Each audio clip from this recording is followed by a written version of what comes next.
divine because you listen to Dr. Chokshi. But in this series, we will have more interesting questions. So today we talked about why Arjuna chose Sri Krishna over huge army, and I thank you for agreeing to this series. Thanks.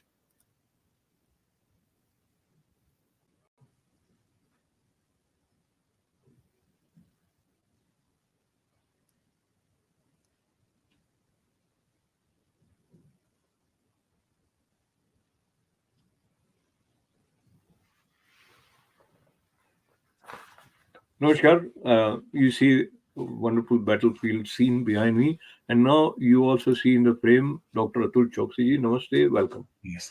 The theme that we have today is related to meaning of Sri Krishna as charioteer of Arjuna. It is very pregnant with profound symbols. Talk to us about Partha Sarthi becoming Lord Krishna. Yes. Sarthi means driver, your guide, one who takes you to the destination.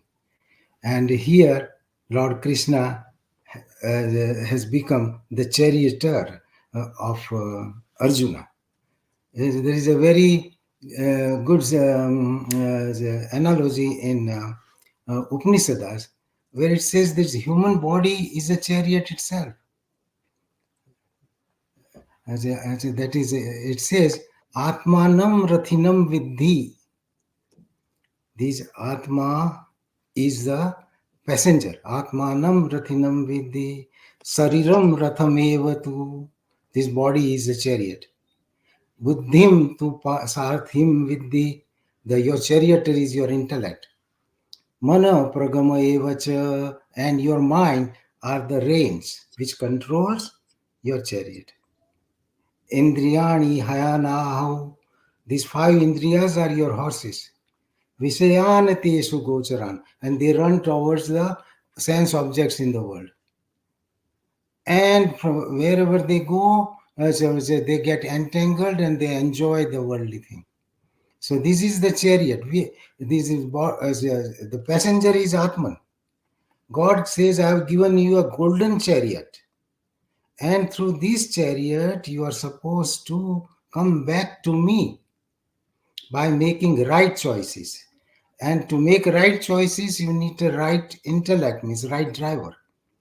You don't want a driver, you are a billionaire, and you don't want a driver who is drunk, or who is under the effect, You want a very, very brilliant, very powerful charioteer. So here the Lord Krishna is guiding Arjuna through the most difficult of the situations that a human being can face. So most difficult circumstances are not far away. If we do not act rightly, they could be right now also.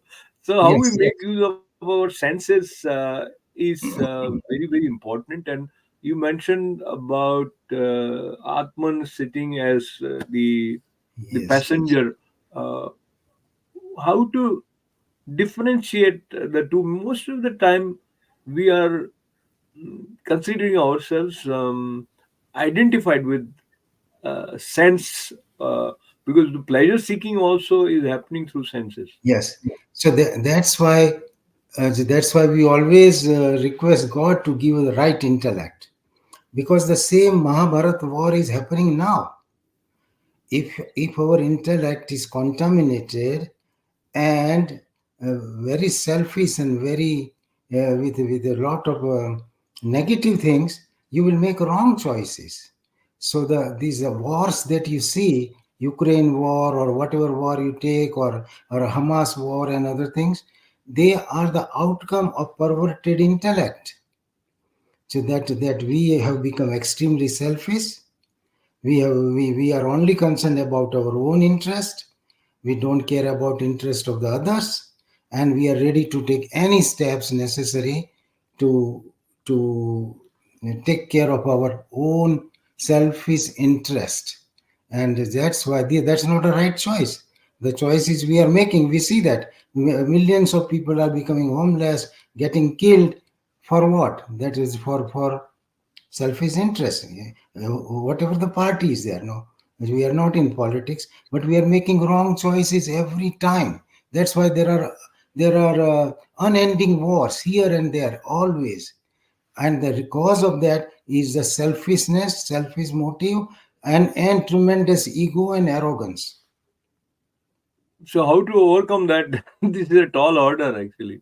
Yes, so we need the right kind of people who have, purified intellect, who stand for righteousness, who have some values and some spiritual growth, that they will make the right choice. Otherwise, we will keep making wrong choices, and it is all born out of selfishness. More selfish we are, worse choices we'll make.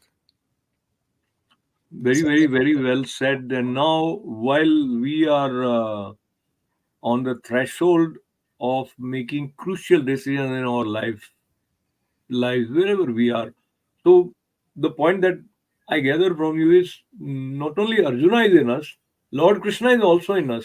Yes, But are we taking yes. the side of Lord Krishna or not? So our charioteer we don't see. Our conscious is our charioteer. So whenever there is a problem, our conscious gives the right answer.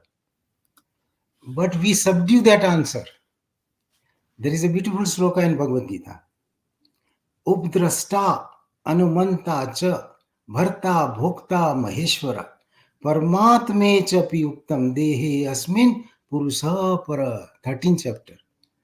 Updrasta means he's the observer. He's silent. He's sitting there. Updrasta. Then Anumanta, he gives a Anumati, means he gives a permission. Anumantacha. Bharta Bhokta Maheshwara. He's the Lord of universe. He's because of him you are there. Bharta Bhokta Maheshwara. Paramatme chapi uktam dehe asmin purusa para. In every being, the Lord is sitting as a witnessing principle, observing, noting, giving permission to all your problems. And from birth to death, whether you are here as a human being, or you happen to become a dog, and then you are living a life of a dog, but the God will always, the Paramatman component, but it is silent. Our silent component, which is our Sarthi, tells, no, no, don't do it. We say, no, no, no, I have to do it. I have to win this thing. And then we cross. So God says, I did not give you permission. You chose that path. Now you are on your own. Go.